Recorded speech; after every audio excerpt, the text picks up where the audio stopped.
This is we have pull out the CBR 954 water pump. Originally this one is like this, and this is the piece of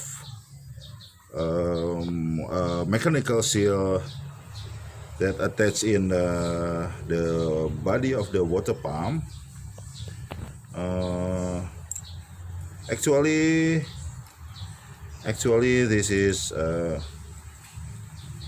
separate and broken.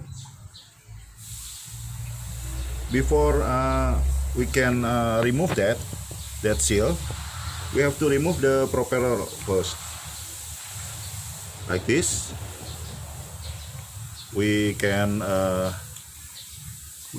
hammer by rod, inserting rod in this hole through the propeller, or we can use some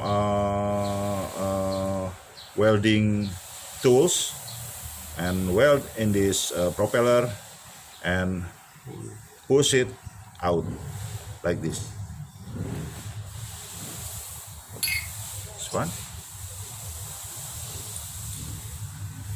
The seal, the new seal is like this, intact as one piece, not separate like this. Okay, thank you.